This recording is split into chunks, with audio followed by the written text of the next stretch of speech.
सतगुरु रामपाल जी भगवान की। अरे मैं तो ऐसे ही कहने वाला हूँ। हैं? मतलब इसमें बोलो तो सबको सुनाई देगा ना। इसको भी लगा लो, कैमरे में रिकॉर्ड हो जाए। नहीं, दोनों को लगा लो, दोनों को ऐसे पकड़ के ऐसे घुमाओ, घुमा के उल्टा ऐसा ऐसे।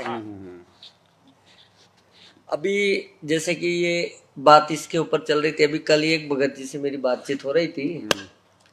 तो कोई धनानय आश्रम में सेवा करने गया था। तो कि भगत जी मैं तो आश्रम में सेवा करने गया, लेकिन वहां तो मुझे बहुत रोना आया। तो मैंने ऐसा क्यों हुआ भगत?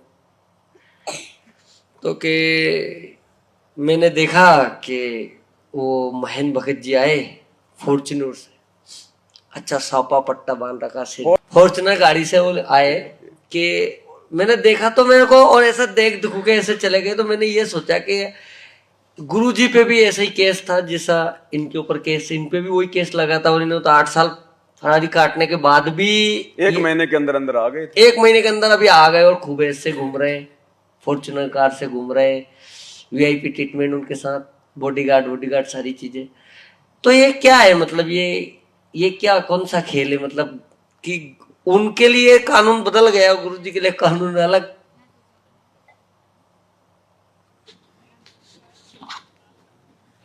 कानून तो भगत जी सबके लिए वो ही है, लेकिन ये काल का ये लोक है। बरवाला कांड का जो जन्मदाता है वो महेंद्र ही है, हम सबको पता है इस बात का। किस प्रकार से उसने उल्टे सीधे बयान देके पुलिस प्रशासन को जबरन सतलोक आश्रम बरवाला के अंदर अटैक करने के लिए आमंत्रित किया। धारा 144 लगी हुई है, फिर भी सबको कह रहा है मीडिया वालों को कि संत रामपाल जी आश्रम में नहीं है। हमने तो उनको स्वास्थ्य इलाज के लिए 2 दिन पहले आश्रम से बाहर कर दिया। मतलब जबरन उन्होंने पुलिस वाले को उकसाया कि भाई जब इतना जिम्मेदार व्यक्ति संत रामपाल जी का भाई यदि ये बयान दे रहा है तो जरूर कोई ना कोई गड़बड़ है।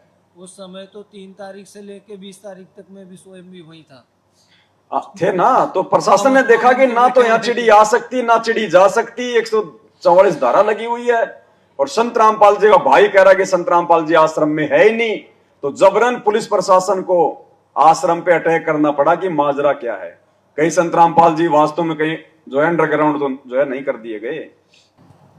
एक बार आपसे ये भी बोला था ना, गुरुजी का आदेश कोई आता है तो पहले मेरे पास वेरीफाई होता है। आया था ना उसका भगत जी। भाई ये पहले से ही सारा सिस्टम है भगत जी, ये काल का पूरा षड्यंत्र है ये। का आदेश भी डायरेक्ट नहीं आएगा, पहले ये तो करूंगा। ये शुरू से नहीं मानते ये लोग गुरु जी को। देखो शायद रिकॉर्डिंग मेरे से वेरीफाई कराना पड़ेगा। हाँ, मतलब गुरु जी से आदेश लेने के बाद मेरी मंजूरी जरूरी है। तो फिर गुरु कौन हुआ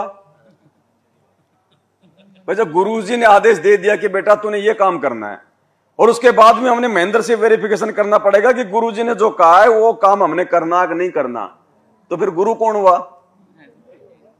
तो ये बातें भगत जी कौन बोल सकता है? वो बोल सकता है जिसकी बुद्धि बिल्कुल उसके मतलब घुटनों में हो। अरे गुरु का आदेश उसके बाद में किसी जीव के आदेश की आवश्यकता है क्या? लेकिन वो महेंद्र कैसे मानेगा भगवान यार, उनके साथ खेले कूदे गुरु जी। अब वो तो बात है ना भगत जी, काल तो देखो। अब वही तो कह रहे हैं गुरु जी कि हम गुरु जी को अपने जैसा इंसान मान के चलेंगे तब तक परमात्मा कह रहे हैं हम धोखा खा जाएंगे। यदि हम गुरु जी को अपने जैसा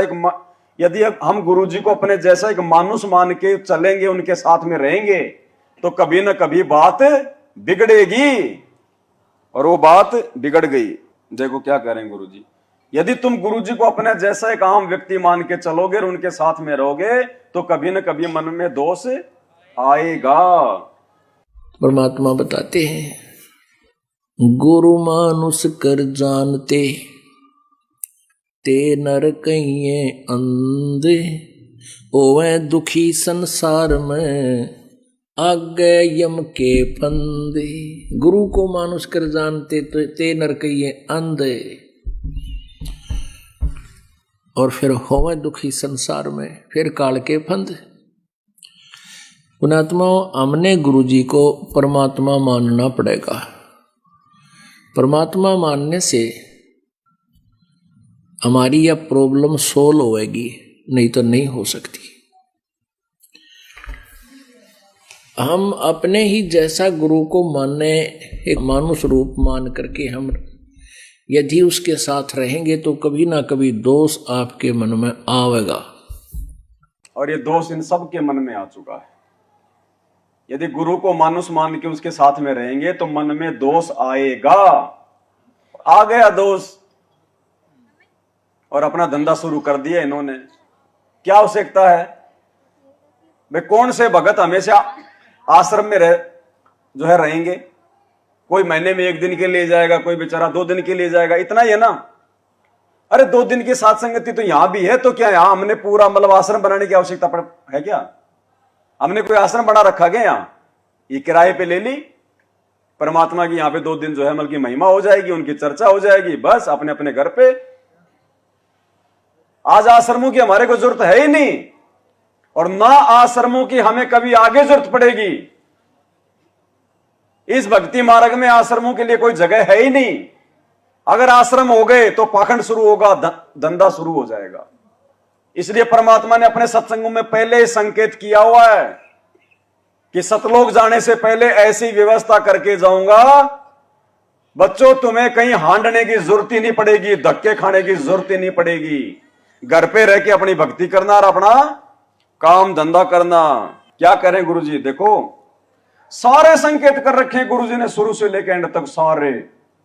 हर चीज का जवाब, हर शंका का समाधान उनके सत्संगों में है। गुरुजी कह रहे कहीं हांडने की जरूरत नहीं पड़ेगी आपको। ये दास जब सतलोक जाएगा ऐसी व्यवस्था करके जाएगा। पुण्यात्माओं, ये ऐसा ज्ञान है सिंपल लैंग्वेज में, बूढ़े तो बूढ़ा कति 70-80 साल का भी इस ज्ञान को समझ जाए। अगर बालक 10 साल का भी इसको ध्यान से सुनेगा तो कति उंगलियां पर हटा दूंगा आपके। ज्ञान तो इसलिए बताना जरूरी हो गया कि अज्ञान गणा हो गया, कोई तुम्हें विचलित ना कर दे और ये बात बिगाड़ ना दे काल का दूत आके। इसलिए नहीं तो फिर 2 अक्षर की बात है, ये ज्ञान है, ये नाम है, ये भक्ति करो, फिर बातें खत्म होगी। ये मर्यादा है। और जब ये एक रूटीन पड़ जाएगा, फिर सत्संग घर घर में सीडी हो जाएंगी, घर घर में सत्संग सुनियो। ये दास जब सतलोक चला जाएगा ऐसी व्यवस्था बना के जाओगे कि तांडने की जरूरत ना पड़े तुम, और कई पीढ़ियों तक का मोक्ष होगा आपको। फिर कोई विचलित करने वाला नहीं रहेगा, ना काल का दूत घुसेगा जो तुम्हें बर्बाद कर दिया, तुम्हारे कोई अज्ञान पैदा कर दिया। ज्ञान नाम की चीज नहीं छोड़ेगी परमात्मा का, ऐसा ज्ञान है ये। रामपाल जी भगवान की आइए, इधर आओ भगत जी। बंदी छोड़ सतगुरु रामपाल जी भगवान की जय हो। भगत जी, एक शंका समाधान करना है कि जैसे अपन जो आरती करते हैं ये खड़े होकर कर रहे हैं और गुरुजी ने कहा बैठ के कर सकते हैं, ये है शंका समाधान। तो इसमें तो कोई बड़ी बात नहीं है, तो शंका समाधान की पुस्तक में लिखा हुआ है। और रामनाथ दास है, ललितपुर से हैं हम। ललितपुर से हैं, ललितपुर से। हाँ, रामनाथ दास। और आप एक बार संजय आप आई हो तो कोई दिक्कत नहीं भगत जी, बैठ के करो, मना किसने किया? अगर किसी को कोई तकलीफ है, कोई परेशानी है, वो बैठ के करो। ये सत्संग हमारे पास क्या है? वही सत्संग सुन लो, हमारी डायरो सुनो, हम नहीं लगाओ, सही बात, सही है।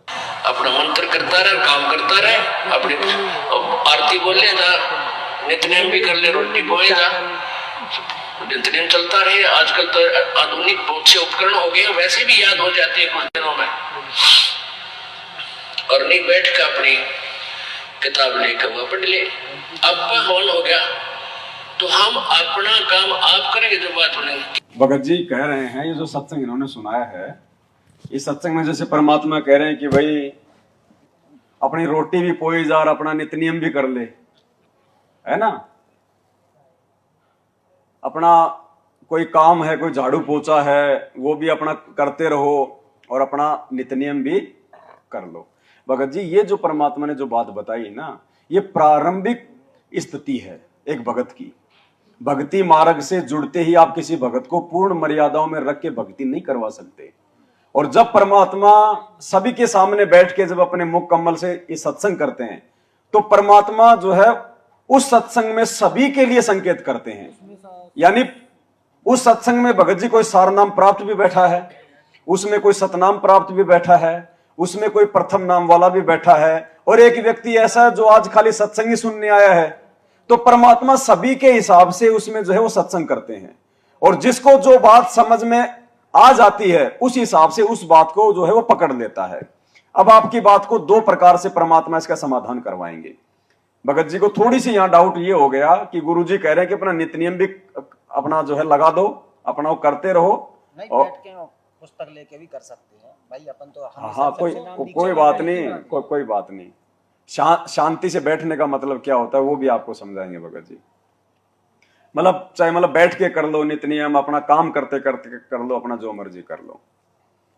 अब भगत जी ने तो सुना दिया आपको, स्पष्ट तो इसमें आदेश दिया नहीं गुरु जी ने कि भाई आपने बैठ के ही करना है, आपने खड़े होके नहीं करना, ऐसा तो कुछ लिखा नहीं इसमें। क्या करें गुरु जी, अपना मतलब बैठ के कर लो, अपना आराम से कर लो, ठीक है।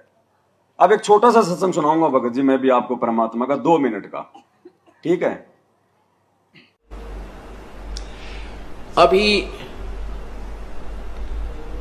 चौथा दिन है। एक जो आपने पहले आपको बताया था कि कोल्हापुर के अंदर एक भक्त है हमारे, पूरा परिवार परमात्मा का नाम लिए हुए है, तो उसमें पीछे आपको बताया था कि वो पूरा परिवार उपदेश लिए हुए हमारा, और वो एक सीडी बना रखी है, दास ने सीडी, वीडियो सीडी में भर रखा है, नित्यनेम सुबह का। तो वो वीडियो सीडी लगा करके और टीवी में चला करके पूरा परिवार सत्संग सुबह का नित्यनेम किया करता है। तो वो बता रहे थे कि हम शाम जब पिछले 8 श्लोक रह जाते हैं। अब सुनना पे ध्यान से, इसमें परमात्मा कह रहे हैं कि वो परिवार वो टेलीविजन में सीडी में नित्य नियम लगा के ऑडियो वीडियो में, और वो सुनता है, और लास्ट की जब वो 8 वाणियां आती हैं, गए भी ख्याल विशाल सतगुरु, उस समय वो खड़े हो जाते हैं ये सोचकर कि वो पूर्ण परमात्मा वो कबीर साहिब हम आत्माओं के लिए यहां पे आए हुए हैं, सतगुरु रूप में आते हैं, हमसे भक्ति करवाने के लिए आते हैं। तो लास्ट की 8 वाणियों में वो खड़े हो जाते हैं। सुनिए। और टीवी में चला करके पूरा परिवार सत्संग सुबह का नित्यनेम किया करता है। तो वो बता रहे थे कि हम शाम जब पिछले 8 श्लोक रह जाते हैं, गैबी ख्याल विशाल सतगुरु अचल दिगंबर थीर है, भक्ति हेत आन काया धरे आए अवगत सत कबीर है। तो वो जब शुरू होता हम खड़े हो जाते हैं और आदर सत्कार से ये सोचते हैं कबीर परमात्मा सतलोक से आते हैं तभी जीवों का कल्याण करते हैं। वो परिवार लास्ट के 8 श्लोकों में क्यों खड़ा होता था? गुरुजी ने बताया कि वो ये सोचते हैं कि परमात्मा धरती पे हम जीवों के लिए आते हैं और हम उनके आदर सत्कार के लिए हम खड़े होके ये 8 वाणियां गाएं। तो भाई उनकी सोच केवल इतनी थी, वो केवल 8 वाणियों में सोचते हैं कि परमात्मा नीचे उतर रहे हैं। हम सत्सेवक जब से नित्य नियम शुरू होता है उसी समय से ये सोचते हैं कि सामने हमारे भगवान ही बैठे हैं, इसलिए उनके आदर सत्कार में हम खड़े होते हैं। बाकी हमने सबको कह रखा है, अगर किसी को दिक्कत है, कोई बीमार है, कोई एक्सीडेंट है, कोई कुछ भी, चाहे लेट के करो, बैठ के करो, सो के करो, कोई दिक्कत नहीं है। मेन चीज है वाणियां हमारे कानों में जाए और हम उन वाणियों पे अमल करें। जब तक वाणियों पे हम लोग नहीं चलेंगे तब तक चाहे तुम खड़े होके कर लो, चाहे तुम बैठ के कर लो, चाहे तुम लेट के कर लो, चाहे तुम भक्ति बोध से कर लो, चाहे तुम डीवीडी से कर लो, कोई फायदा नहीं होगा। सुनने मात्र से फायदा नहीं होगा, रट्टा लगाने मात्र से फायदा नहीं होगा, जब तक हम उन वाणियों को अपने जीवन में अमल नहीं करेंगे। दूसरी चीज क्या है, इस भक्ति मार्ग को जिसको जैसा समझ में आता चला जाता है उस अनुसार वो अपना लेता है, लेकिन गुरुजी कभी किसी को दबाव नहीं देते। परमात्मा कैसे? एक सत्संग कर रहे हैं गुरुजी माता बहनों के लिए, आपने भी ध्यान से सुनना चाहिए, जो माता बहनें अभी तक उन आदेशों पे नहीं चल रही हैं। और उस सत्संग में परमात्मा ने फिर क्या संकेत किया? पति भरता और सुहेलड़ी सेवन अधिक अपार, पति भरता भाव नहीं ये चूम चटक श्रृंगारे।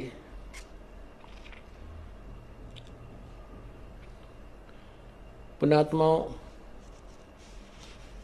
इसमें दोनों ही हमें आदेश दे रहा है परमात्मा, दोनों ही निर्देश हैं। अपने साधारण जीवन में और इस भक्ति जीवन में हमने कैसे जीना है। पतिव्रता और स्वेलड़ी सेवन अधिक अपार। वो अधिक से अधिक जो पुण्यात्मा है, पतिव्रता यानी एक इष्ट पर आश्रित पर पुण्यात्माएं हैं, वो अधिक से अधिक सेवन यानी पूजा करती हैं। और वो पतिव्रता भावनी चोम चटक श्रृंगार, पतिव्रता को किसी भी प्रकार के बाह्य आडंबर करने की आवश्यकता नहीं। कहते हैं इन श्रृंगारों की परमात्मा को कति आवश्यकता नहीं, वो अंदर से जानता है ये कितना भगत है और उसमें उतना ही प्रेम होता है प्रभु का। ऐसे ही हम अपनी बहन बेटियों से प्रार्थना करते रहते हैं कि हमने न तो ये मेहंदी वगैरह लगानी है, ना ये नाखूनों को लाल करना है, ना होठों को लाल करना है। ये नहीं चाहिए हमने। आप केवल अपने मांग में सिंदूर आदि लगा सकते हैं, जिससे ये एक प्रतीक है, ये शादीशुदा है या मैरिड है अनमैरिड, बस इतना। क्या कह रहे हैं गुरु जी? एक तरफ तो परमात्मा सत्संग में कह रहे हैं कि पतिव्रता भावे नहीं चूम चटक श्रृंगार। अब चूम चटक श्रृंगार में तो सारी चीजें आ गई, बिंदी सिंदूर सब आ गए, ये गहने गाठी वगैरह, ठीक है।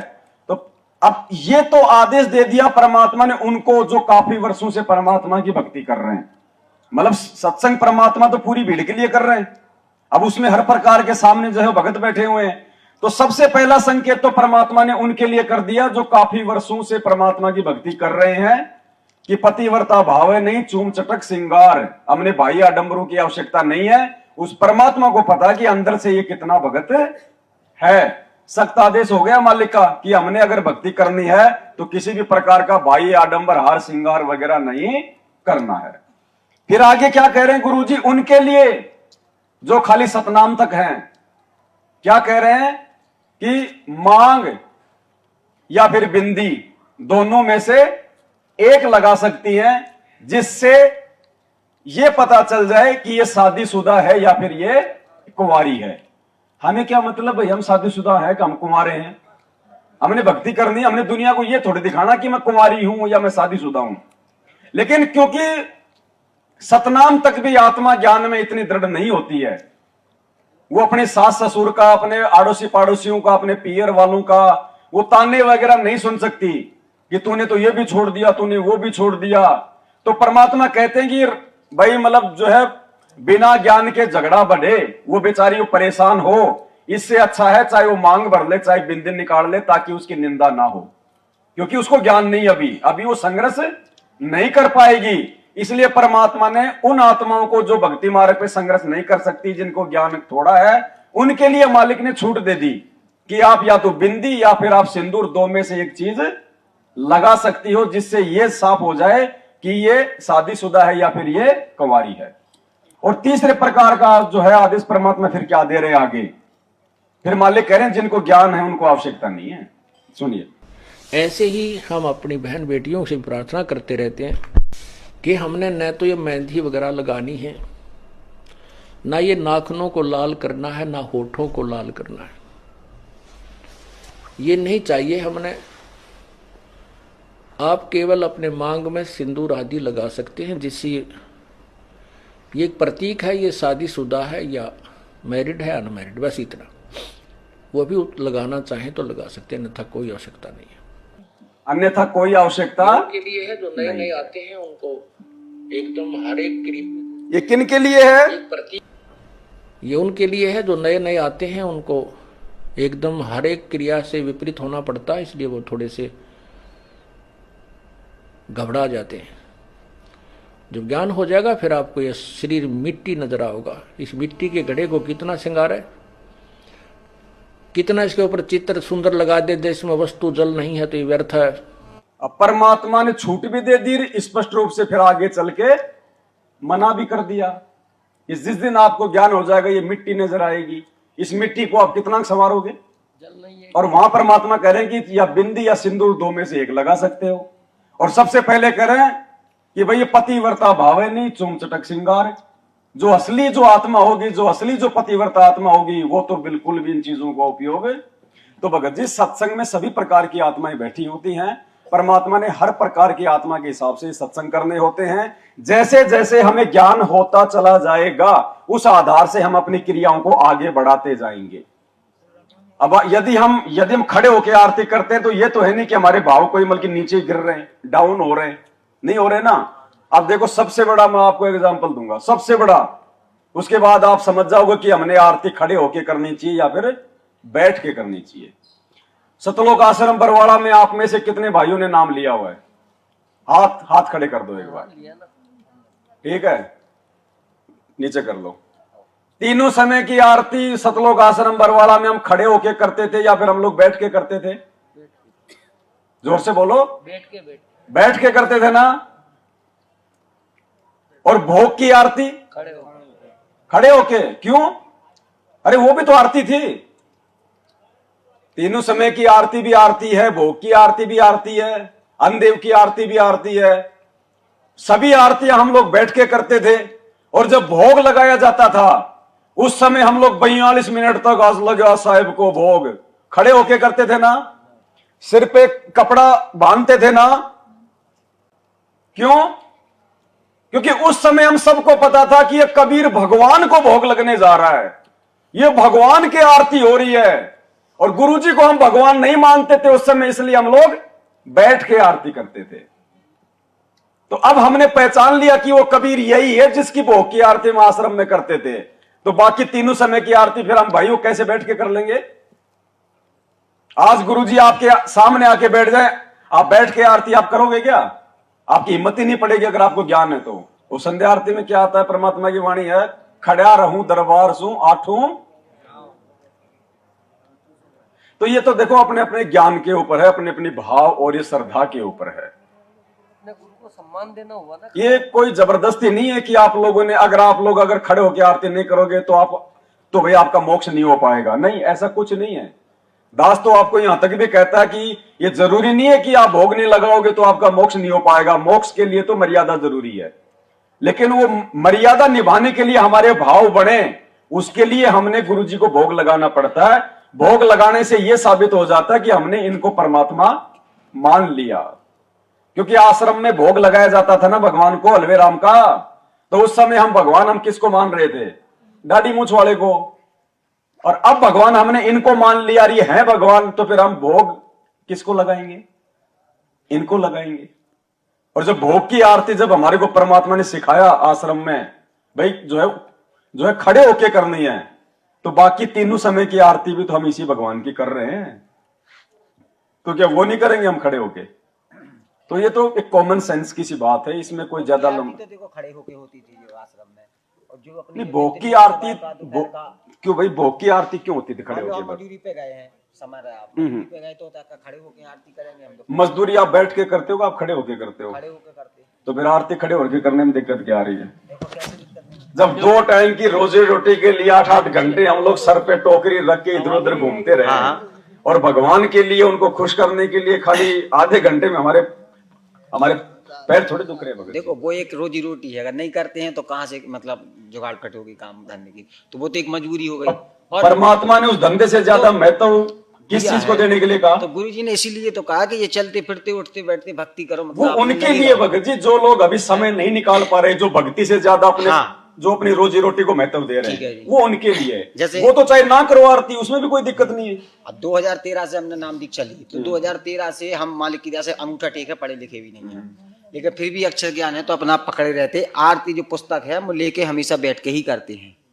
और कहीं अगर भूल जाते तो जहां अटका आ जाता वहां पकड़ लेते। तो हमारी तो बात शुरू से है कि हम बैठ के ही आरती करते हो, नित्य नियम सुबह का अपना स्पीकर से वो तो कोई दिक्कत नहीं भगत जी, आप बैठ के करो। कोई जरूरी नहीं कि आप जो खड़े होके नहीं करोगे तो परमात्मा आपको 3 मार्ग टाइम से बाहर निकाल देगा, ऐसा नहीं है। अब भोग की आरती ऐसी है कि भोग प्रसाद जब लगता है तो वो रोजीना थोड़ी लगता है। वो तो देखो भगत जी, हमने भगवान पहचान लिया तो हम इनको भोग लगा रहे हैं। हमारे भाई इनको नहीं भोग, हमारे भाई इनको नहीं पहचान रहे तो इनको भोग इनको नहीं लगा रहे। अब वो कहे कि भाई तुम क्यों लगा रहे हो भोग? तो वो तो हमारे मल की विवेक के ऊपर है, हमारी जो है श्रद्धा के ऊपर है। हाँ, तो इसी प्रकार भगत जी जो खड़े होके जो आरती हम कर रहे हैं, देखो हम सात संगत से कब जुड़े, सात संगत से हम वैसे नहीं जुड़ गए। पवन दास गुरुदोई हमने सब सुना, ना इनकी वीडियो ना देखना, नाम खंडित हो जाएगा। तो देखो नाम खंडित तो अपन जानते हैं कि गुरुदोई किसको बोलते, जो उल्टी सीधी बातें करे, ठीक है, जो गुरु के प्रति सही बोला तो भाई सुनना चाहिए। तो हमने ये सत्संग सुना था सबसे पहले। पूरे पंथ पे इसका एक भी शब्द जनता इस सत्संग को सुन के हमने ऐसा बेहुदा ज्ञान है इन लोगों का कभी नहीं पता। दुनिया को करोड़ों लोगों को डबो दिया। फिर उन्होंने नवी कल ये दसी सबको कि किसी की पुस्तक नहीं पढ़ना और किसी की सीडी भी नहीं देखना, वो नहीं लेना। ये नवी कल 10 का सबका थपकी मार के भेज दी। अब वो श्रद्धालु बेचारे वो नो सोचे गुरु जी का आदेश होगा हमने किसी की पुस्तक नहीं पढ़नी। उनको इन्होंने पता ये काल के जाल में बांध दिए तो कति के ठड़ी बांध के कर दिए और झोंक देंगे उनके अंदर। ज्ञान पढ़ने में क्या दिक्कत है? हमारा भी पढ़ो और उनका भी पढ़ो। हमारा भी सीढ़ी देखो उनकी भी सीढ़ी देखो तब निर्णय होगा। कहाँ जा रहे हो तुम? तो कहने का दास का तात्पर्य ये है इसी बात कि इनके पास न तो कोई वो देखो भगत जी, ये भी बहुत बड़ा खेल है। अब आपने इस आधार से हमारी वीडियो देखना शुरू कर दिया। भाई गुरुजी कह रहे हैं खुद ही कि भैया उनकी भी देखो और हमारी भी देखो है। और जब तक दोनों तरफ का निर्णय नहीं करेंगे तब तक हम कैसे वो जो है वो जान पहचान हम कर पाएंगे। अब ये सत्संग में तो आपने सुन लिया, और वैसे ऑडियो वीडियो में गुरुजी क्या कह रहे हैं मैनेजमेंट वालों को? दास के लिए गुरुजी क्या दे रहे हैं आदेश? ये दे रहे हैं ना, उसकी कोई पुस्तक नहीं पढ़नी, उसका कोई वीडियो नहीं देखना। जो उसका वीडियो तो देखेगा उसका नाम खंड हो जाएगा। वो हम बात नहीं मानते। वो तो हम इसलिए है शुरू से नहीं मानते क्योंकि हम भी 6 महीने जेल में रहे हैं। हाँ, तो ये ज्ञान आधार से नहीं मान रहे ना। आप भी जेल में रहे आए हो। ये तो हम जानते कि ये सब फर्जी है। जो वो बताई गई ना वो कॉल बॉन्डी के करके से जो बात हो रही है भगत जी फर्जी है। अरे हमने भी तो बात करी ना जेल से, उसी 1 नंबर जेल से। हाई लेवल की बातें हैं, नहीं समझ में आए इतनी जल्दी। हम भी जेल में रहे ना, तो हमने भी तो घर पे बात करी ना। तो हमारे आसपास भी 2 3 4 10 पुलिस वाले रहते थे और लाइन लगी रहती थी। सभी के घर पे आश्रम बात होती थी। तो जो आश्रम से बात हो रही ना, तो जो बगल बॉन्डी के करके हो रही है, आप समझो, ध्यान लगाओ, उस फोटो को देखिए गौर से।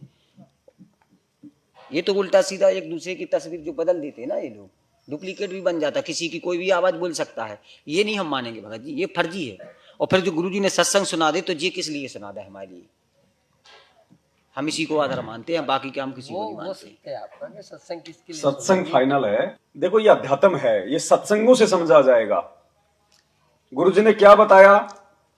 एक संत ने अपने भक्तों को अपने पास में बैठाया और रोज उनको वो ज्ञान दिया करते थे कि बच्चों, जो अपने गुरुजी की आज्ञा नहीं मानता, जो अपने गुरु के आदेशों की अवहेलना करता है, वो नरक में जाता है। बताया। और फिर उन्हीं चेलों को अपने पास में बैठा के कहा कि मेरा आदेश है, अपने अपने पैर का जूता निकालो और मेरे सिर में। अब सत्संग में तो वो गुरु कह रहा है कि अपने गुरु की तरफ अगर उंगली भी कर दी तो नरक में जाओगे, और वो ही गुरु कह रहा है उसी सत्संग में कि अपने पैर का जूता निकालो और अब मेरे सिर में मारो, ये मेरा आदेश है। अब वो क्या? वो परीक्षा। तो भक्ति मार्ग का जो विधान है वो तो गुरुजी सत्संगों में डाल के चले गए। वो बिल्कुल गुरुजी ने तो अटल है। अगर ये भक्ति चलेगी, ये ज्ञान मार्ग चलेगा तो गुरुजी के सत्संगों के हिसाब से चलेगा। अब भक्तों के विवेक की बुद्धि की 28 साल से ज्ञान देने के बाद में अपने ही भक्ति विधान के विपरीत आदेश देके गुरु कैसी भी परीक्षा ले सकता है? भगत जी, तो गुरुजी ने तो अभी तो बोला कि शीश दिए जो गुरु मिले तो भी सस्ता जान। हमें रावण जैसा शीश थोड़ी देना है। नहीं तो शीश तो उसने भी नहीं दिया। नहीं तो उसने कहा अपने गुरु जी के जूते मार दिए। उसने तो अपने सिर पे मारे ना। हाँ, तो अपनी सिर पे मारे, अपने सिर पे मारे ना। हाँ, तो लेकिन आदेश के तो उसने पालना उसने की ना। तो भाई वो शीश भी तो गुरुजी का भी था। मतलब जैसे कहने का मतलब है गुरु अपने ही ज्ञान के विपरीत आदेश देके भी परीक्षा लेगा। हाँ। साल भर तक टीचर बच्चों को पढ़ाता है। भारत की राजधानी दिल्ली। और जब वो उनकी परीक्षा लेता है तो भगत जी क्या लिखता है वो पेपर में? भारत की राजधानी क्या है? क्या उसको नहीं पता क्या है भारत की राजधानी? वो बच्चों की परीक्षा ले रहा है कि जब मैंने साल भर तक इनको पढ़ाया तो इनका दिमाग कहां था। तो भगत जी 2014 के बाद से जितने भी ऑडियो वीडियो जो भी कुछ हो रहा है ना, ये सब हम भक्तों की परीक्षा है। इससे कोई मतलब नहीं है भाई, ये अध्यात्म है। इन ऑडियो वीडियो को देख के विचलित मत हो जाना। इन ऑडियो वीडियो को दास हमेशा आपको एक बात बोलता आया है शुरू से ही, जब से ही आने लगी हैं। दास ने आपको क्या कहा कि भैया फर्जी हैं, नकली हैं, लेकिन इन ऑडियो वीडियो में जो बातें हमारे गुरुजी के ज्ञान से मेल खाएंगी वो हमें स्वीकार्य हैं, मंजूर हैं। बाकी हम नहीं मानेंगे, चाहे गुरुजी की क्यों ना हो। तो इसका भी परिणाम वो दिया ना प्रमाण गुरुजी ने, इंद्रमती का जो सत्संग है उसके अंदर, कि स्वयं गुरुजी भी आए, मतलब कि काल ने गुरुजी का ही रूप लिया। हाँ। और उसने वो आदेश बताया, तो बताया कि भाई गुरुजी भी आ रहे हैं और आदेश दे रहे हैं, और यदि वो ज्ञान से नहीं मैच कर रहा है नहीं करना, तो आपको स्वीकार ही नहीं करना है, चाहे भले गुरुजी आपको आदेश देके, पर लेकिन तो वो हाँ, गुरुजी के बताए ज्ञान से मैच। सत्संग में गुरुजी ने ये भी तो बोला कि मेरे रूप में, मतलब मेरे रूप में काल भी आ सकता है। तो वहाँ सतनाम का जाप जो आपको मंत्र मिला वो करना पड़ेगा जब उसका चेहरा चेंज होगा। तो अभी हमारे सामने क्या गुरुजी भैया परमात्मा निचोड़ के लेके जाएगा, मसल देंगे एक बार। ऐसा नहीं, सतलोक ऐसे नहीं मिलेगा। अगर ऐसे मिलता तो गुरुजी हमें क्या कहते हैं, तुम लाखों बार मेरे शरण में आ लिए, लाखों बार तुमने कलयुग निकाल दिए, लेकिन रह जाते हो। तो मैं हमेशा ये प्रार्थना करूंगा, या तो मानना अपने गुरुजी के खाली जो है मतलब प्रवचनों की, उनके सत्संगों की, या फिर जब तक आप खुद जाके गुरुजी के सामने खड़े होके कोई आदेश प्राप्त नहीं कर लेते तब तक मत मानना। कोई दूसरा गुरुजी को कह के क्या आदेश जो है वो दिलवा रहा है, ये आपको स्वीकार्य नहीं होना चाहिए। आप खुद जाके पूछो, खुद जाके आदेश लो, आपके सामने गुरुजी कह दे हाँ बेटा ये सही है गलत, या तो तुम लोग उस बात को मानना, या फिर गुरुजी ने जो सत्संग कर दिए वो उनका भक्ति विधान है, वो कभी फेल नहीं हो सकता जिंदगी में। बाकी तो परमात्मा है, बेहतर प्रकार की लीला करेगा, आप और हमारी दिलो दिमाग से बाहर है। अगर मैन अगर पटरी से नीचे उतर गए, भाई ट्रेन अगर पटरी से नीचे उतर गई तो फिर वो नहीं चल पाएगी, भले उसमें बहुत जान है लेकिन वो नहीं चल पाएगी आगे। तो भक्ति मार्ग की जो पटरी है वो गुरुजी के सत्संग है। सत्संगों को जिसने अपना गुरु बना लिया वो कभी भक्ति मार्ग पे मार नहीं खाएगा। जानबूझ के परमात्मा बरवाला कांड में चुपचाप रहा। गुरुजी ने ये करवाना ही था, इसके किए बिना गुरुजी के परिवार का पाखंड भगत समाज के सामने नहीं आ सकता था, लोगों की आस्था उनसे नहीं हट सकती थी। और भक्ति मार्ग में सबसे बड़ा रोड़ा उनका परिवार, ये वंशवाद, 4 युगों का इतिहास है ये। 1000 साल तक भगवान ने मार्ग चलाना है, ऐसे कोई एक अच्छा काम करके नहीं जाएगा। सब पता परमात्मा को कौन क्या कर रहा है, आज क्या उसको पता नहीं, बाहर कौन क्या कर रहा है, ये सात संगतियां कौन करवा रहा है, ये हिम्मत कौन दे रहा है, ये नई ये प्रेरणाएं अपने गुरु, ये इतनी सारी बातें जो सात संगतियों में कितने बदलाव हुए तुम्हें पता है। एक किताब बन जाएगी जिस दिन हम इन बातों पे विचार करने लगेंगे। गुरुजी ने दाढ़ी मूंछ वाली फोटो को भगवान बताया और इस दास के माध्यम से परमात्मा ने उस फोटो को सबके जो घरों से बाहर निकलवा दिया। क्यों भाई, तुमने मेरी बात क्यों मानी तुमने मेरी बात, जब तुम्हारे गुरुजी ने नाम दीक्षा के साथ में तुम्हें वो दाढ़ी मूंछ वाली फोटो दी कि यो भगवान है, इसको दरबार में लगाना, इसके आगे आरती करना, उस फोटो को तुमने मेरे कहने से क्यों निकाला सबने? ये गुरु के आशीर्वाद बिना, उसकी मेहर बिना नहीं हो सकता। मेरी बात कोई नहीं मान सकता। ये वक्त की आवश्यकता है। ये गुप्त रूप में परमात्मा सारा काम कर रहा है, वो अंतर्यामी, उसको सबको पता है। मेरे कहने से आप खड़े होकर आरती आप क्यों करोगे भाई? मैं कौन लगता हूं आपका? लेकिन आपके अंदर से प्रेरणा, मैं खाली एक निमित्त बना, मैं खाली एक टेप रिकॉर्डर, अंदर से आपको खड़े होकर आरती करने की हिम्मत कौन दे रहा है? प्रेरणा कौन कर रहा है? आप मेरी बात नहीं मान रहे और ना मैं मनवा रहा, और ना ये बात मनवाने से मुझे कोई फायदा है। आप खड़े होकर आरती अपने भगवान के आगे कर रहे हो, मुझे क्या मिल रहा है? मुझे क्या मिल रहा है? अपने गुरु को भोग लगाना परमात्मा ने सात संगतियों से शुरू करवाया। आप मेरे को हलवा खिला रहे हो क्या? हलवा खाने वाला खा रहा है, आप जी खिला रहे हो, आपका पैसा लग रहा है, मुझे क्या फायदा? ये परमात्मा करवा रहा है। जितने भी बदलाव परमात्मा ने करवाए हैं सात संगतियों में, आप संध्या आरती में वो सब के सब लोग अपने गुरु जी को ज्ञानी बोलते हैं। तेरा रामपाल ज्ञान, सुबह नित्य नियम में तो महाज्ञानी बताएंगे। अथ ब्रह्म वेदी में ज्ञान सागर अति उजागर निर्विकार निरंजनम ब्रह्म ज्ञानी महाध्यानी सत्सुकर दुख मंजनम, और शाम को कह देंगे तेरा रामपाल ज्ञान किया सतलोक का वासी। सुबह महाज्ञानी, शाम को अज्ञानी। आप लोगों को ये चेतना क्यों आई? भाई सारी सब कुछ ही कौन करवा रहा है? परमात्मा। हमने तो वाणी हटा दी। लेकिन देखो भगत जी, अभी जैसे आपके मन में जैसे कि आपने ये सारी चीजें आपके अंदर होती, अभी सोचो ये बात मेरे मन में बरवाला जा रहा था, तब से चल रही, तब से दिमाग में खटपटी चल रही कि ये क्या है, ये कौन सी बात पढ़ रहे हैं अपन, क्या पढ़ रहे हैं, क्या पढ़ रहे हैं। सोचो अभी मैं ये चीज को जब याद आया था, जब मेरे ऊपर लेता, मेरे नाम से बोलता, जब मतलब मैं भी नहीं बोलता था, मतलब मैं भी वही करता था। तेरा दास आत्मा अंदर से बहुत सारे लोगों की करती थी, बेचारे चुप हो जाते थे, वो कुछ नहीं बोलते थे, लेकिन अज्ञानी नहीं बोलते थे, लेकिन वो डरते थे कि मैं बताऊं किसको, मैं किसके सामने बोलूं, किसको पूछूं, हाँ किसको पूछूं, मैं किसको पूछूं। तो वहां पूछने का मतलब जो मन में जो चीजें चल रही थी वहां पूछ ही नहीं पाते थे, ऐसा कोई संपर्क नहीं। कुछ चीजें मुझे प्रार्थना करनी थी क्योंकि मैं बहुत जटिल समस्या में था, तो मैं डायरेक्ट गुरुजी तक अपनी बातचीत नहीं पहुंचा पा रहा था।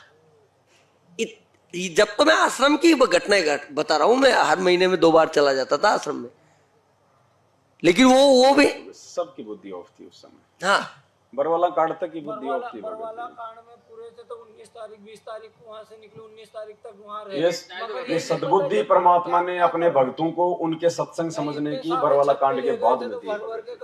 बिल्कुल सारी चीजें पूर्व निर्धारित है, जगत वालों ने भविष्यवाणी भी की ना अप्रैल 2024 में। आप लोग ये देखो, सबसे पहले परमात्मा का प्रकट दिवस, सतगुरु रामपाल जी भगवान का प्रकट दिवस 2019 में सत्संगों के द्वारा मनाया गया। इससे पहले वे 28 साल से परमात्मा ज्ञान दे रहे थे, लोग सार नाम तक ले चुके थे। क्या उनके दिमाग में नहीं आई? कभी आई उनके दिमाग में? और 2019 में जैसे हमने मेरठ में मनाया, 2020 में इन लोगों ने शुरू कर दिया हमारे पीछे पीछे।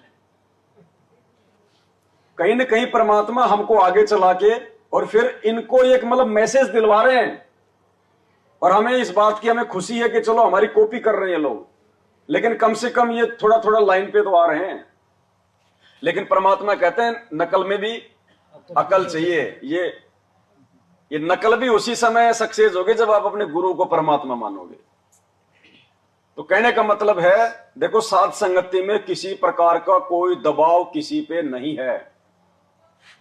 भाई मुझे जो प्रेरणा होती है, मुझे जो अच्छा लगता है, क्योंकि मेरे अपने विचार हैं, मैं स्वतंत्र हूं। परमात्मा ने किसी को बांध नहीं रखा। मैं जो मर्जी बोलूंगा, जो मर्जी मैं तुम्हें बात बताऊंगा, लेकिन तुम्हारी जिम्मेदारी बनती है मेरे पीछे अंधा होके चलने की नहीं। मेरे द्वारा कही गई बातें यदि आपके गुरुदेव के ज्ञान से मेल खाती हैं तो स्वीकार करो, नहीं तो छोड़ दो। ये नहीं कि भाई पवन दास ने बोल दी तो ये बात फाइनल है, मार खा जाओगे। हो सकता है परमात्मा मेरे माध्यम से कोई ऐसी बात बुलवा कि आपकी परीक्षा ले ले, फिर क्या करोगे? तो मेरी हर बात पे सिर हिलाने की आवश्यकता नहीं है, क्योंकि मुझे कोई संत नहीं बनना, मुझे कोई गुरु नहीं बनना, मुझे आप लोगों से कोई स्वार्थ नहीं है। जिस दिन मेरी सेवा समाप्त हो जाएगी, मैं मेरा पानी पतासे का ठेला लगा लूंगा जो मैं मेरा पहले लगाया करता था। मेरे कोई शौक नहीं है, 2 टाइम की रोटी चाहिए, परमात्मा पहले भी दे रहा था, आज भी दे देगा। जब तक सेवा है तब तक आपकी सेवा में है। नहीं भाई, अपना आप लोगों से कोई स्वार्थ नहीं है, और ना मेरी आप में से किसी से कोई यारी है, ना दोस्ती है, ना कोई रिश्तेदारी है, ना मैं आप में से किसी को विशेष मानता हूं, ना मैं कोई किसी को मैं विशेष कोई आदर जो है बल्कि सम्मान देता हूं। और मुझे कोई विशेष आदर सम्मान देता है तो मुझे वो जहर के समान लगता है। इस मार्ग में कई लोग होते होंगे खुश, लेकिन मुझे नहीं चाहिए वो खुशी। जो आदर सत्कार मेरे भगवान के लिए होना चाहिए, यदि मुझे कोई देता है वो मेरा भगत भाई नहीं है, मैं ज्यादा फिर उसको तवज्जो ही नहीं देता। मेरे साथ में नॉर्मल भक्तों की तरह पेश आओ, बस सत्साहिब कर ली, बहुत कर ली, झुकने की जरूरत नहीं है, कमर तक जैसे बाकियों से करते हो वैसे करो, इससे ज्यादा नहीं। मैं आपका भगत भाई हूं, इससे ज्यादा कुछ नहीं हूं। मैं सबको समान रूप से बैठ के समझा रहा हूं मेरे गुरु के आशीर्वाद से। स्पेशली मैं किसी को नहीं समझाता, ना मेरा किसी से लगाव है, ना मेरा किसी से कोई प्यार प्रेम है। जिससे मैंने प्यार प्रेम इस मार्ग में बढ़ा लिया, काल उसी का रूप बना के ठग लेगा, उसी मित्र के रूप में आके त्रिकुटी पे ठग ले जाएगा। तो भाई मेरा किसी से लगाव नहीं है, किसी से भी मीठा बोलना, प्यार प्रेम से बोलना, आदर सत्कार देना, ये गुरुजी ने सिखाया है, ये अपने दुश्मन को भी देना है। तुम तो हमारे भगत भाई हो। बाकी यारी दोस्ती नहीं, इस मार्ग में विशेष लगाव नहीं कि वो मेरा बहुत अच्छा मित्र है। संगत में बैठ के जहां ये शब्द आ गया कि वो भगत मेरा मित्र है, वो गया काम से। ये मित्रता इस मार्ग में नहीं चलती। तो आंख कान खोल के चलने इस मार्ग में, बहुत सावधानी से। जब तक तुम्हारी आत्मा अंदर से गवाही ना दे कि हाँ ये क्रिया सही है जो भगत जी बता रहे हैं मालिक के आशीर्वाद से, जब तक आपकी आत्मा गवाही ना दे तब तक उसको ना करना भाई। और शर्माशर में नहीं कि भगत जी क्या कहेंगे, वो क्या कहेंगे, वो मुझे देख रहा है, कुछ नहीं। परमात्मा कहते हैं लोक लाज ना कीजिए, निर्भय हो रहिए, जो मन चावे राम को दासा तन डरिए। तो करना वही है। हालांकि पहले तो दास भी पूरी कोशिश करता है 99% कि मेरे से ही कोई ऐसी कोई क्रिया, कोई त्रुटि ना हो जाए जिससे मेरे साथ साथ मेरे भाई बहनों की भी जो है वो कर्म फूटे। तो पहली बात तो परमात्मा ऐसी नौबत आने देगा नहीं। फिर भी क्या पता भाई, सबसे बलवान परमात्मा है। परमात्मा क्या पता ये भी तो चेक कर दे फिर संगत को कि ये मूर्ख इस पवन मैनेजमेंट को छोड़ के इस पवन दास के पीछे तो नहीं पड़ गए अब कि ये जो बात बोलेगा सारी मान लेंगे। ये तो हो सकता है परमात्मा कोई ऐसी आप लोगों की परीक्षा लेने के लिए मेरे मुंह से कभी कोई ऐसी बात भी बुलवा दे जो उनके ज्ञान के और उनके विधान के जो अमल की विपरीत हो। और कुछ मूर्ख गुरुजी के सत्संगों पे विचार ना करके मेरी बात को अगर मान लिया, वो गए काम से। सूक्ष्म खेल है, ये कच्चा धागा है, बहुत सावधानी। तो अंधे होके नहीं चलने आप और हमारे को। आप साथ संगत में बैठे इस मार्ग से यदि आप नीचे गिर गए, देखो काल तो क्या करेगा, गुरुजी ने क्या बताया, वो कमजोर नस को पकड़ेगा। जो कमजोरी है, क्योंकि वो भी तो अपने स्तर का अंतर्यामी है, मन रूप में बैठा हुआ अंदर, सब पता उसको ये क्या सोच रहे हैं। तो बहुत सावधान होके चलना है भाई। मैंने कभी भी 8 साल में किसी भगत को ये नहीं कहा कि मैं जो बोलूंगा वो फाइनल है, नहीं। दास ने ये कहा कि मेरी हर बात को गुरुजी के ज्ञान से तोल लेना पहले। तुम्हारी आत्मा स्वीकार करे तो मानना, नहीं तो मैं बुरा नहीं मानूंगा, क्योंकि आपके मानने से मेरा भला नहीं और आपके ना मानने से मेरा कोई भला नहीं। मैं अपनी भक्ति से पार होऊंगा, आपको आपकी अपनी भक्ति पार करेगी। देखा देखी का मार्ग नहीं है। हम महिमा करने के लिए इकट्ठा होते हैं, परमात्मा की चर्चा करने के लिए, ज्ञान आधार से उनके सत्संगों पे जो है विवेचन करके अपने आप को आत्मिक रूप से दृढ़ करने के लिए हम यहाँ इकट्ठे होते हैं। ज्ञान विरुद्ध कोई भी बात लगे, आपको सवाल करने का अधिकार है। आप जो है कि मुंह पे बोलो, यहाँ कोई इज्जत बेइज्जती नहीं है, ना आपकी इज्जत ना मेरी इज्जत, ना आपकी बेइज्जती होने वाली, ना मेरी कोई बेइज्जती नहीं होने वाली। और जो भगत इज्जत का ठेकेदार है वो गधा बनेगा अगले जन्म में।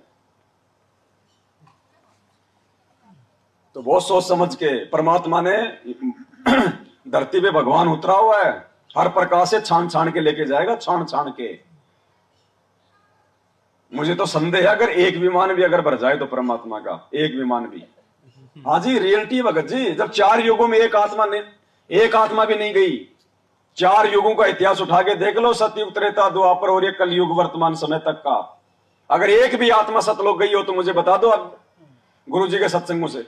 एक भी, 2 पूछे थे मानसरोवर तक, वो भी नीचे गिर गए। द्वापर में सुदर्शन और त्रेता में वो इंद्रमती। वो सुदर्शन अपने माँ बाप के चक्कर में, इंद्रमती अपने पति के चक्कर में। रविदास जी तो गए ना? नहीं, कोई नहीं गया भगत जी। रविदास कहां से, जब नानक जी नहीं जा पाए, धर्मदास जी नहीं जा पाए, नानक जी का उसका कहां नंबर आएगा। रविदास मिनी सतलोक तक पहुंच गया। मिनी सतलोक में भी कहां भगत जी, वर्तमान में तो यहीं बैठा होगा कहीं भगत जी। परमात्मा ने उद्धार करा था ना। वैसे भगत जी केवल मतलब सुरग तक गई थी।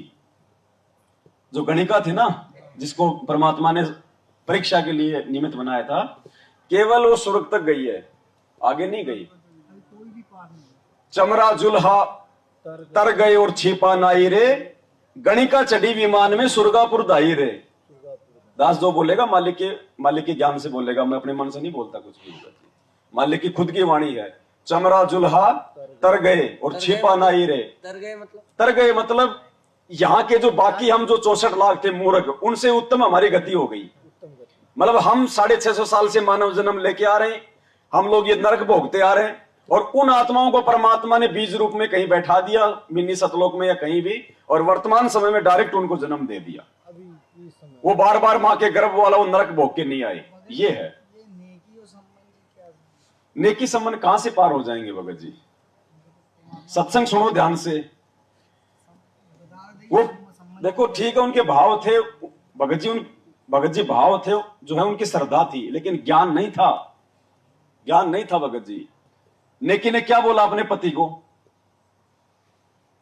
जब अपने बेटे की गर्दन काट के आटा ले आया घर पे, क्या बोला नेकी ने? बोला जी गुरुजी खाना खाएंगे, आंसू मत निकाल देना, नहीं तो गुरुजी को मालूम पड़ जाएगा।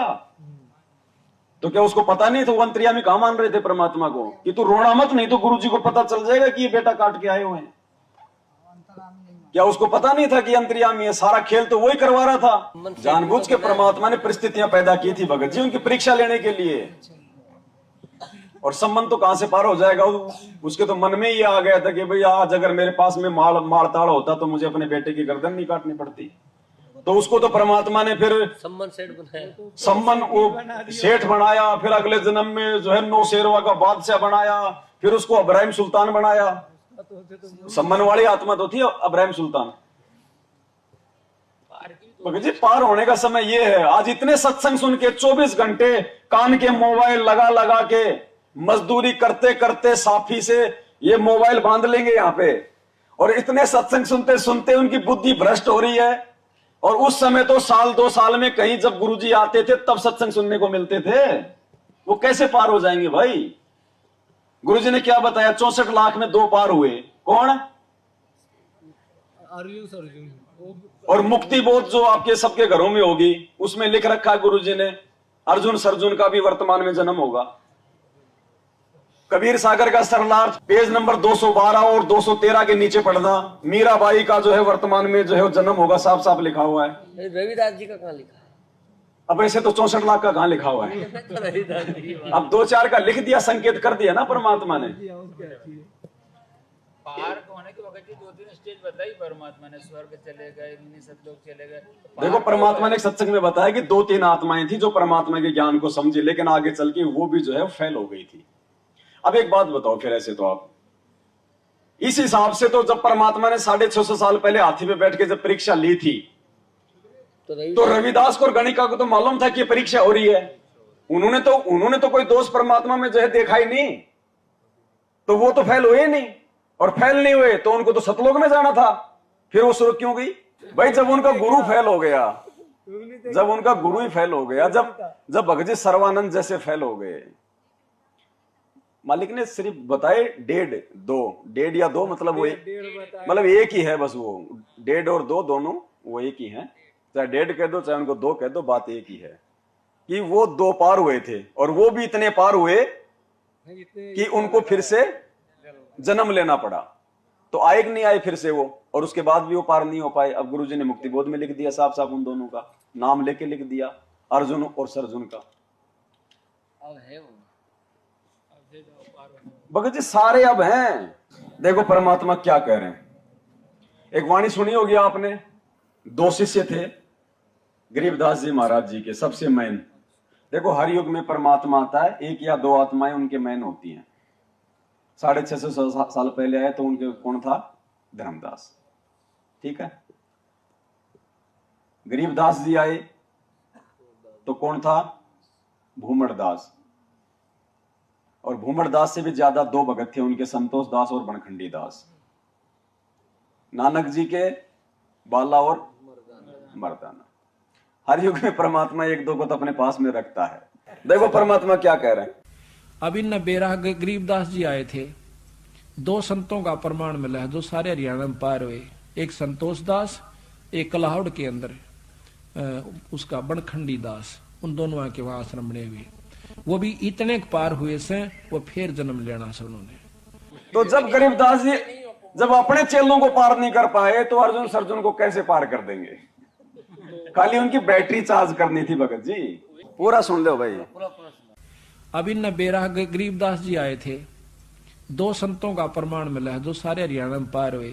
एक संतोष दास, एक कलाहौड़ के अंदर उसका बनखंडी दास, उन दोनों के वहां आश्रम बने हुए। वो भी इतने पार हुए से वो फिर जन्म लेना से उन्होंने। यानी हम डटते नहीं हो संत की मर्यादा पे और फिर दोबारा उनको पार करेंगे।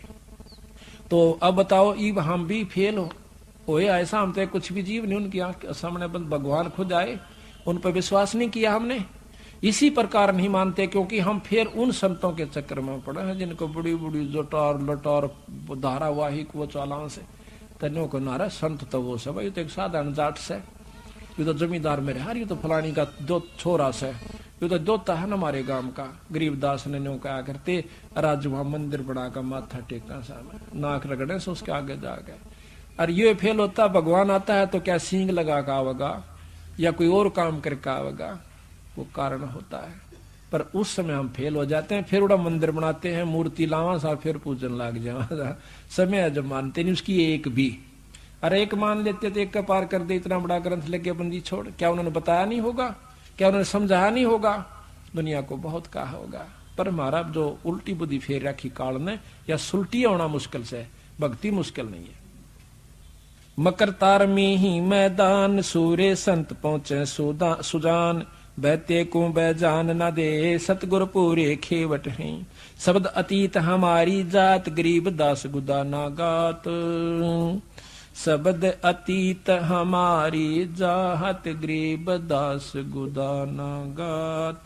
सत साहिब। गरीबदास जी कह रहे हैं अपने लिए कि शब्द अतीत हमारी जात और गरीबदास गुदाना गात। तुम्हारी तरह आड़मास का शरीर नहीं है, ये गुप्तांग नहीं है मेरे। गुदाना गात, गात माने शरीर और गुदा मतलब जैसे।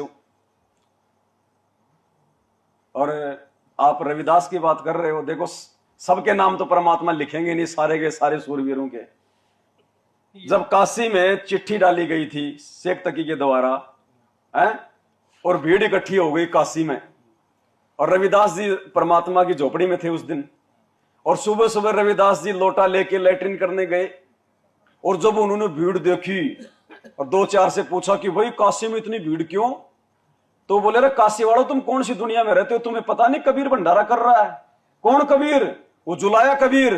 तो रविदास जी बोले तुम्हारे पास कोई चिट्ठी वाठी है? अरे दो, हम ऐसे थोड़ी आते हैं, ये रही चिट्ठी। तो गुरुजी ने क्या बताया सत्संग में, बेचारा कित का लैट्रिन करे था, उसके तो ऊपर चढ़ गई, वापस लेके लोटार झोपड़ी में आ गया। बोले भगवान आज तो अपनी काशी छूटेगी। अगर रविदास जी को विश्वास होता कि ये त्रिलोकी नाथ है, ये भगवान है जो पूरी दुनिया का पालन पोषण कर रहा है रोज, वो 18 लाख को भोजन नहीं करवा पाएगा, ये काशी छूटेगी। तो परमात्मा ने भी फिर वैसी लीला की उस भगत का ज्ञान देख के, बोले भाई अंदर से कुंडी लगा ले और रात रात काट ले, सुबह दोनों चल चलेंगे यहां से। तो बोले तुरंत कुंडी लगा दी रविदास ने। तो भगत जी ये ज्ञान से ही निर्णय होगा, मतलब ज्ञान ही इंपोर्टेंट है पार उतरने और के कुछ लिए। नहीं है ज्ञान के अलावा। ज्ञान नहीं हुआ ना, अब विश्वास होता तो बोल देते कि काशी वाला 18 क्या, परमात्मा तो 18 जो है करोड़ को खिला दे 2 मिनट में। क्या कहा परमात्मा ने, जब वो 2 भक्तों की परीक्षा लेने के लिए वो देवदूत आया था, वो 4 साल और 4 साल वाला, तो एक तो डगमग हो गया, और वो बोला भगवान, बोले हाथी को सूर्य के नोके से क्या, भगवान तो पूरी जो है मतलब पृथ्वी को निकाल दे। तो रविदास जी को उस समय मानते जब वो ये जवाब देते वहां पे कि परमात्मा आज तो आपकी महिमा करने का समय आ गया, दुनिया देखेगी आज आपका चमत्कार।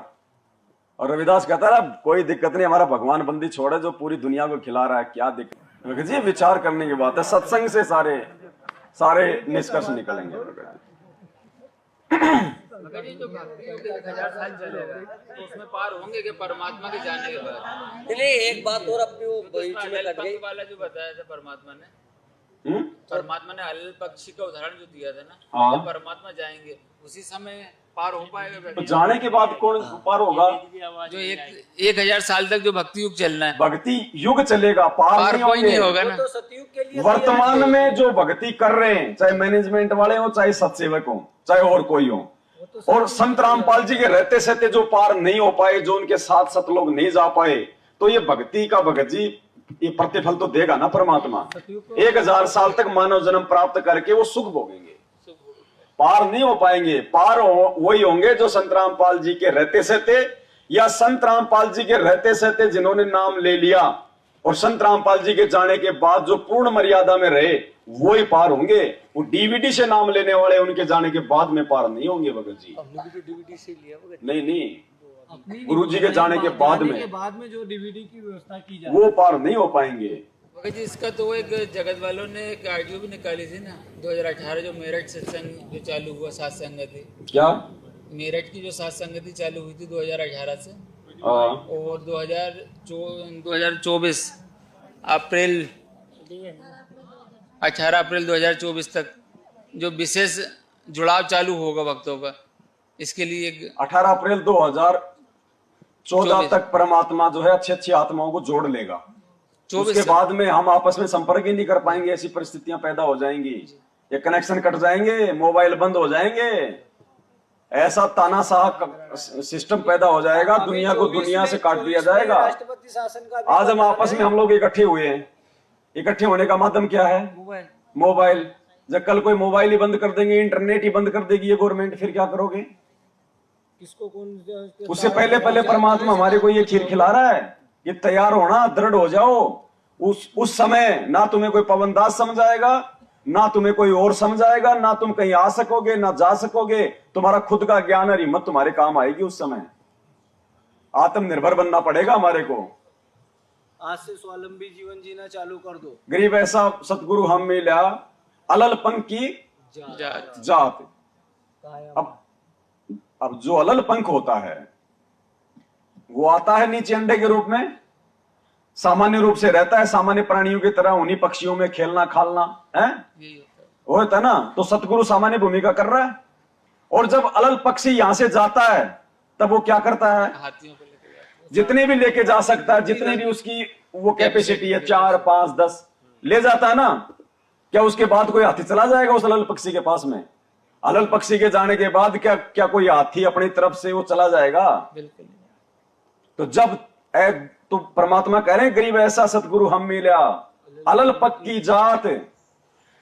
तो जब तक सतगुरु धरती पे है और जब वो जाएगा उसी समय ले जाएगा, उसने जितने भी ले जाने होंगे, उसी के लिए रिहर्सल कर रहा है परमात्मा, उसी के लिए पहले पहले अपने को ले जाएगा, उसके बाद में नहीं भगत जी, बाद में कोई नहीं जा पाएगा।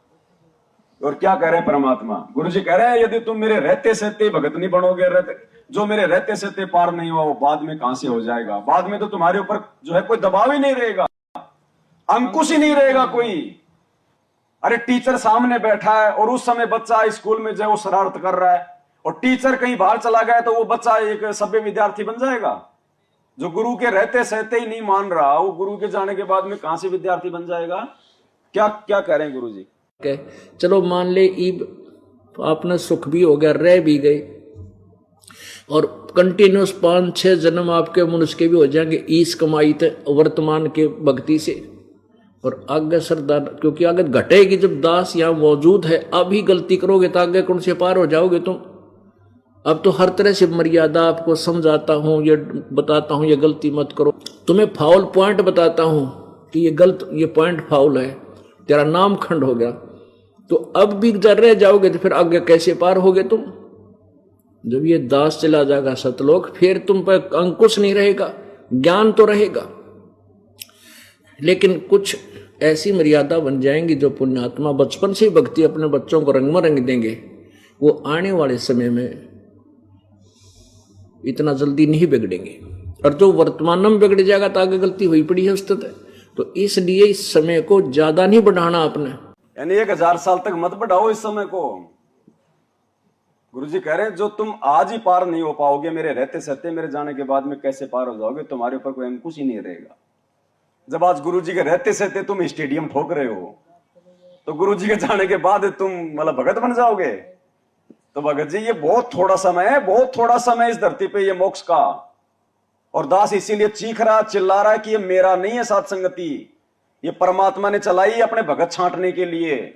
और जो भगत बन जाएगा वो छट जाएगा, नहीं तो आते रहो, हलवा चाटते रहो, भोग लगाते रहो, ये प्रवचन सुनते रहो, कुछ लेना देना नहीं है। अरे भगत जी मैं तो कभी नहीं मानता हूँ शुरू से कि आपकी साथ संगति है, मैं तो भगवान रामपाल जी महाराज की साथ संगति मानते आए हम। तो मतलब ज्ञान उनका, यहाँ पे बैठ के उनकी चर्चा होती है, कोई मैं अपने बाप दादाओं के ज्ञान की चर्चा थोड़ी करता हूँ। आ जाओ जी सत्संग। एक चीज और है, गुरु जी ने कहा है कि कोई भी हमें जो शब्द है फिल्मी की तर्ज पे नहीं गाना है। जी जी जी। अभी एक शब्द गा रहे थे एक तर्ज पे, वो कौन सा शब्द गा रहे थे? मतलब ये लोग कि वो फोटो के वो गुरु को लगा ना सको तो मना किसी को। हाँ हाँ हाँ हाँ। नहीं, ये कब कहा गुरुजी ने कि भी आपने फिल्मी तर्ज पे कोई मतलब कि जो है वो भजन नहीं गाना? नहीं कहा है, कब कहा है? वो तो हम नहीं निकाल पाएंगे, लेकिन गुरुजी ने कहा कि ये जितने भी ये साधु संत हैं ये फिल्मी की तर्जों पे अपना गाना वाना गा गा के वो जनता को भ्रमित करते हैं। वो तो अपना इंस्ट्रूमेंट वगैरह ढोलक बाजा लेके ढोलक उसके लिए कहा है गुरुजी ने। गाने की तर्ज पे, मतलब फिल्मी दुनिया गाने की तर्ज तर्ज चाहे पे। कोई भी हो भगत जी, हमारे अगर शब्द परमात्मा के हैं, अगर हम अपने परमात्मा के लिए गा रहे हैं तो उसमें कोई दिक्कत कुछ नहीं। मोबाइल पे जो अपन जो फोन लगाती तो जो वाणी है वो जगतों की चलती है। कौन सी जगतों की वाणी? लगा के दिखाया जाएगा। एक मिनट रुक जाओ, उनको बता देते एक मिनट रुक भगत जी जाओ। उनके चला। ज्ञान में दम नहीं है, इसलिए परमात्मा बोलते हैं कि वो फिल्मी एक मिनट। तर्ज पे गाते हैं। नहीं, वो कौन सा फिल्मी की तरह से मेरे को बताओ, कौन से गाने की तरह से? वो भोग गुरु को लगा भला न किसी सको का तो कर न सको बुरा किसी का मत तो वो तो भजन है, वो तो ऑलरेडी वो फिल्मी गाना कहाँ है? भजन है, लेकिन वो तर्ज तो बहुत दूसरी है ना। तो तर्ज में क्या दिक्कत है? भजन तो कभी साहब के सारे भजन बनाए गए इन वाणियों के। तो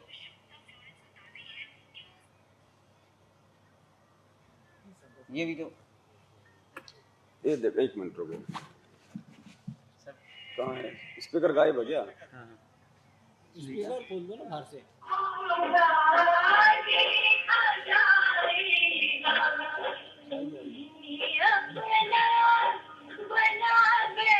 ये तो भगत जी का है। ये किसी जगत वाले का गाया हुआ है और इसने मतलब भगवान के लिए उसने वो गा रखा है। अब कोई भगत अगर उसको अगर अपनी रिंगटोन बना रहा है या वैसे उसको गा रहा है तो उसकी अपनी मौज है भगत जी, लेकिन वो फिल्मी गाना नहीं है। गुरुजी ने केवल अश्लील गाने, अश्लील साहित्य, अश्लील भजन वगैरह सुनने के लिए मना किया है। बाकी आपके गुरुजी की याद अगर कोई शब्द आपको दिला रहा है, कोई भजन दिला रहा है तो गुरुजी ने मना नहीं किया। गुरुजी ने केवल अश्लील फिल्में, अश्लील चुटकुले, इनके लिए मना किया है। ढोलक जांच के लिए मना किया गया, ये तबला पे करने की आवश्यकता। क्योंकि वो कर्ण विकार है, वो ढोला तबला वगैरह, वैसे गुरुजी ने मना नहीं किया। ये तो गुरु जी के रहते थे तो तुमड़े पे तो गाते थे वो एक भगत जी क्या। जगत में गाई है कि सदगुरु के वचनों को रखना समान है। तो उसमें क्या दिक्कत हो? उसको सुनने में कोई दिक्कत नहीं, वो तो भाव जागृत होते हैं हमारे गुरुजी में। ये मैनेजमेंट की रोकी थी गुरु जी के ऊपर और चलो ये बातें भी ना धीरे धीरे, देखो एक समय ऐसा आएगा धीरे धीरे ये चीजें भी हमारे को अच्छी लगनी जो है वो बंद हो जाएंगी। फिर हमें केवल अपने किसी से बात करने का मन ही नहीं करेगा। सुनेंगे तो गुरुजी के सत्संग और गुरुजी की वाणियां, उनके शब्द। धीरे धीरे होगा भगत जी, भक्ति के प्रभाव से होगा। इस प्रकार की बातें जो हम कर रहे हैं, दूसरे भाई बहन जो सुन रहे हैं, तो धीरे धीरे जब किसी के कानों में ये बातें जाएंगी तभी तो अंदर रिएक्शन होगा। जब कोई बातें हमारे को सुनने को नहीं मिलेंगी तो हम क्या विचार करेंगे?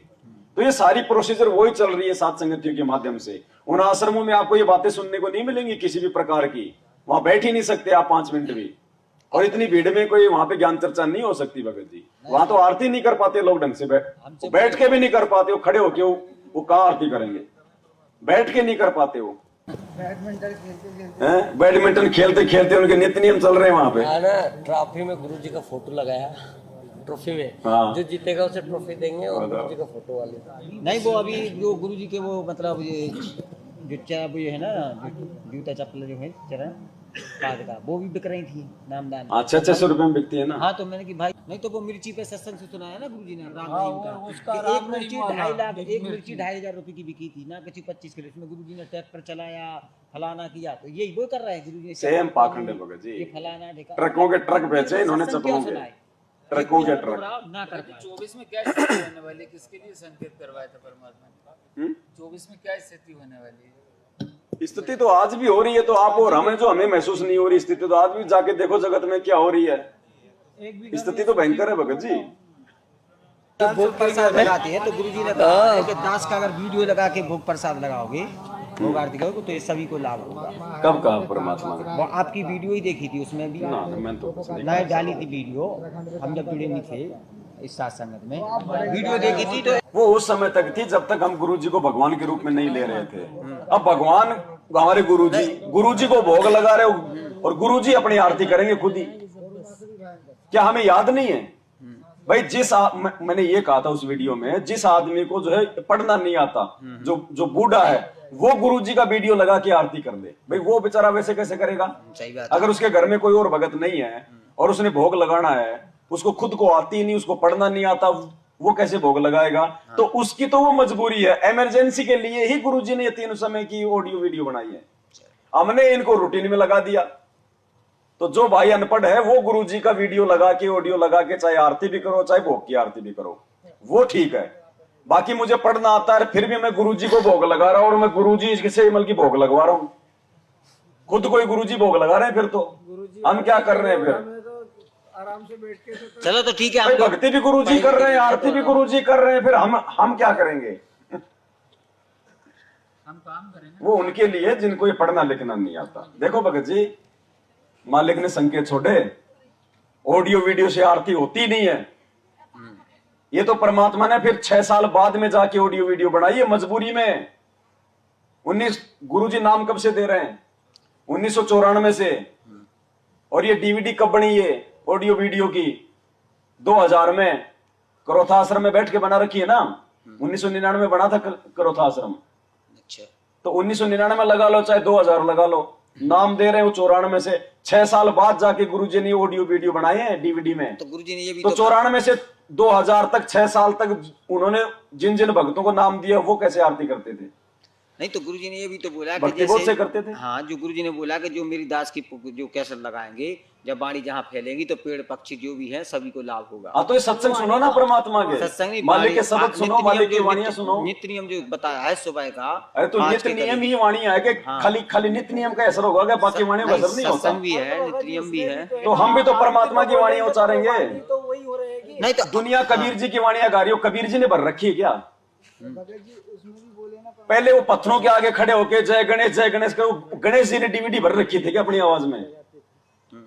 बताइए। तो वो तो ठीक है, लोग वेद है, वो तो एक दूसरे में मतलब हिलते तो रहते ये हैं। अब इसमें इमरजेंसी अपन का थोड़ी साधन हिल है पाते जी, हैं। ऐसे। मैंने गरीबदास जी का उदाहरण दे के बताया है कि वो उनका भगत जो कुएं के पास कर रहा था आरती, तो वो भी तो खड़े होके अपने मुंह से वो कर रहा था। भाई जब राम राय जब वहां से जा रहा था, जब गरीबदास जी का एक भगत बैठ के आरती कर रहा था, तो गुरुजी ने क्या बताया? वो राम राय में इतना जो मतलब प्रभावित हुआ, वो वाणियां उसके दिल में उतर गई। उसने कहा भाई तुम्हारे महाराज कौन है, वो शरीर में है कि नहीं है? तो वो तो उस भगत के मुंह से सुन के तो प्रभावित हुआ, और वो पंजाब से चल के हरियाणा आ गया वो। तो क्या वो वाणी असर नहीं करी? करी थी ना। वो तो भगत का मुंह से चली थी। वो शब्द परमात्मा के हैं, मुंह चाहे वो कोई का भी हो। कबीर जी की वाणियां हैं, कबीर जी के दोहे हैं, ये दुनिया भर के लोग गा रहे हैं ना। लेकिन हम लोग कितने मतलब जो है प्रभावित हो जाते हैं। वो वाणी का आकर्षण है, वो शब्दों की वो शक्ति है भगत जी, भगत की नहीं। वो हमारे गुरु जी कौन सी लता मंगेशकर हैं बता दो? है क्या लता मंगेशकर की तरह सांसारिक तौर पे उनकी मीठी आवाज है क्या? नहीं है ना। और हरियाणा की भाषा दुनिया में सबसे ज्यादा मतलब खड़ी भाषा समझ लो आप। गाली देना, सीधा बात करना मतलब गाली देना, मतलब प्यार से बोलेगा तो भी गाली लगती। अगर कोई ये पूछे ना भाई साहब टाइम क्या हो गया, फांसी खाकर मरेगा। मतलब आवाज अच्छी नहीं लगती। नहीं लगती है। और उसी आवाज में हमारे गुरुदेव सत्संग करते तो हमारी आंखों से ये शब्दों का आकर्षण है। और ये अभी जो पुस्तक फाड़ी इसने वो आपने भी बनाई है, उसने भी बनाई है। देखिए श्री शिव महापुराण विद्या क्या है वो तो आप बता दो। वैसे ये तो देख रखा वीडियो तो पूरा देखो। बता दो इसका क्या है मतलब। इतना तो आप प्रमाण बता देना। नहीं, वो प्रमाण वो किस चीज के? शिवलिंग के ऊपर ऊपर है, और जो मतलब उन्होंने बताया ना कि ब्रह्मा विष्णु महेश अजर अमर नहीं है, तो गीता तो वो तो ठीक है, वो तो गुरुजी ने बता रखे है ना। फिर उसमें क्या डाउट है आपको? हमें क्या पता। तो फिर आपको सुना रहे हो फिर ये बात वो नहीं है कि जैसे देवी बता रहे हैं, जैसे हाँ। किसी भी चीज के लान है, इनके भी अपन सुन रहे हैं, और आपने भी जो चीज बताई है भाभी सुनी है, जहाँ भी अपनी डाउनलोड है। तो आपको ये क्या गलत लगा? भाई गुरुजी ने शिवलिंग को शिव जी का जो है गुप्तांग वो नहीं बताया, किसी सत्संग में नहीं बताया, और ना होता है। शिव जी का गुप्तांग नहीं है, वो तो शिव रूप में उस काल ने आके अपनी लीला की थी। वो स्तंभ बनाया था उसने ब्रह्मा विष्णु महेश के बीच में। यहाँ के शिव को तो बेचारे को मालूम ही नहीं इस बात का कि मेरा रूप बना के वो क्या जो है वो खेल खेल गया सदा शिव रूप में। तो गुरुजी ने नहीं कहा। मेरा ऑब्जेक्शन ये है कि इन्होंने इस पुस्तक का लेखक बना दिया संत रामपाल जी को, और फिर शिवलिंग के आगे कोष्टक में लिख रहे हो गुप्तांग। इसका मतलब लेखक संत रामपाल जी खुद शिवलिंग को क्या कह रहा है? गुप्तांग। ये नहीं है, ये जो है ये गलत है, क्योंकि गुरुजी ने शिवलिंग को कभी भी गुप्तांग नहीं कहा। शिवलिंग की तो गुरुजी ने उल्टी व्याख्या की है कि ये जगत वालों ने जो है मतलब की भद्दी व्याख्या कर दी।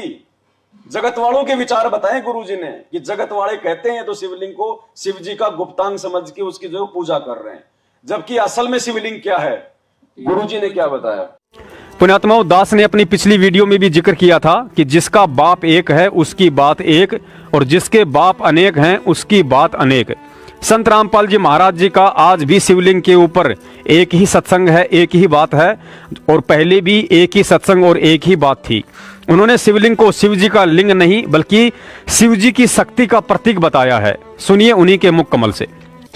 दो दल कमल प्रेखो जाना, ब्रह्मरंद्र की घाटी जाना। आगे जाके दो दल का कमल त्रिकुटी कमल में है। बंकापुर बंका है नगरी, घाट बाट कुछ पंथ ना पग डगरी। घाट बाट नहीं तासे के अवगत नगर निदान, सतगुरु के ऊपर ताप से पहुंचे कोई संत सुजान। कि अब यहाँ से ब्रह्मरंद्र को पार करना है। ब्रह्मरंद्र को पार करके आगे एक शिव का लिंग है, ये नहीं पत्थर का। ये जो लिंग की परिभाषा यहाँ बना रखी है, कति अनजान लोगों ने गुमराह कर रखी। वहां पर एक स्तंभ है, लिंग कहते हैं इसको खंबे को, और वो यानी उससे तेज पुंज से है। एक इतना चमक प्रकाश का इतना लंबा वो स्तंभ है वहां पर, उसको शिवलिंग कहते हैं। शिव माने शक्ति का प्रतीक। उस ब्रह्मरंध्र को पार करके ईश्वरी उस निरंजन की शक्ति का वो प्रतीक है। वो स्तंभ जैसे झंडे लाले नारे नारे, ये फलानी पार्टी का, ये फलानी पार्टी का। वहां पर शिव का लिंग है। लिंग माने वो खंबा बहुत लंबा, और वो बहुत चमक वाला तेज का है, प्रकाश में है। कहते उसके बाद वो शिव के लिंग को पार करके जब आपने निरंजन के लोक में जाना है। और ये शिवलिंग और बना रहे बड़ी बुई चाड़ा वाला मूर्ति बना लिया, उसकी परिभाषा सुनाने देने भी शर्म आवे। तो गुरुजी कह रहे हैं कि गुरुजी तो शिवलिंग की क्या परिभाषा बता रहे हैं, और जगत वालों को गुरुजी डांट रहे हैं कि यहाँ इन्होंने ऐसी मतलब जो है गंदी उसकी जो है परिभाषा बना दी हमारे को सुनाते हुए भी। तो गुरुजी कैसे शिवलिंग के आगे उस पुस्तक में जो बल्कि गुप्तांग लिख देंगे। गुरुजी तो खुद मतलब खंडन कर रहे हैं जो लोग उसको बल्कि गुप्तांग समझ रहे हैं। तो ये है मेरा ऑब्जेक्शन। भगत जी सच साहब हमसे बोल रहे हैं कि हम मालिक की दया से सब चीज अलग तो कर दी है घर से, जैसे दाढ़ी मूछ वाले की, लेकिन जो आश्रम से मिला था नाम मंत्र वाला और वो पुस्तक, उसका क्या करें? ज्ञान आधार से थोड़ा बताइए। कार्ड का क्या है? कार्ड तो जो मंत्र है वही है, कार्ड में क्या दिक्कत है? तो फोटो तो लगी है ना उसमें। अच्छा, कल को अगर वो फट जाए, उसकी तो उसको चिपड़ी क्या उतर करना, जाए वही तो चीज़। आप क्या करोगे? तो कल कोई भक्ति बोध फट जाए तो आप क्या करोगे? तो वही चीज तो ये पूछ लगा रहा ना, के उसकी सवा कर दो, जानकारी और क्या नहीं है ना करना भगत जी। उसका? ये लगा के सवा कर दो, बस वही चीज। और क्या करना उनका भगत जी। अब उन कारणों से हमारे को मंत्र ही नहीं करने, हाँ बस वही नहीं तो करना ना उससे। तो उनको हम अपने घर में रख के भी हम क्या करेंगे? ना किसी को हम वो दे सकते, दे भी नहीं सकते। ये लगा के सवा कर दो। जैसे जो हम लोग जो जोत जलाते हैं, जो बत्तियां जो बसती हैं, जहाँ पे आप इनको उसी इकट्ठा में करते मतलब हो, अपन वो कर देना। उसी में डाल के सवा कर दो। उनको क्या करना आपने? वो प्लास्टिक तो उखाड़ के अलग डाल देना, और जो नीचे का जो है कागज उसको सवा कर देना, वरना फिर वो प्रदूषण फैलाएगा वो प्लास्टिक। भगत जी, अपन जैसे कहीं मुसीबत में फंस जाते हैं, जैसे कहीं जा रहे हैं और कहीं गांव में फंस गए और कहीं रास्ता ही नहीं है और कोई साधन भी नहीं है, जिस अपन जैसे कहीं फंस गए और उसके पास गाड़ी है, अच्छा, अपने पास गाड़ी नहीं है, हाँ, और वो बोले कि मैं तो वहाँ छोड़ूंगा, तब जाके वो ये तो किराया है, वो तो चाहे जो मर्जी चेक किराया है। भाई आपने उस सुविधा का फायदा उठाया ना। भाई आप बस में जाते हो, आप ट्रेन में जाते हो, आप टिकट कटवाते हो ना। अब टिकट, अब वो चाहे सरकार चाहे उसको दारू में लगाए, चाहे उसको मतलब की बकरियां कटवाए, हमें क्या लेना देना? हमने तो उसको सही के लिए दिया है। उसके बाद उसके कर्म में उस पैसे का वो क्या यूज करता है? अब कैसे कहीं जाए, कहीं फंस गए तो जगत के यहाँ खाना भी खा सकते हैं। जैसे कहीं रिश्तेदारी में अचानक क्यों नहीं खा सकते? साधन नहीं है तो वहाँ नहीं करोगे क्या? खा सकते हो तो अपना मंत्र जाप करो। खा परमात्मा खाओ, लेकिन वो अपनी आरती करो खा के, लेकिन जबरदस्ती साफ सुथरा खाना खाओ।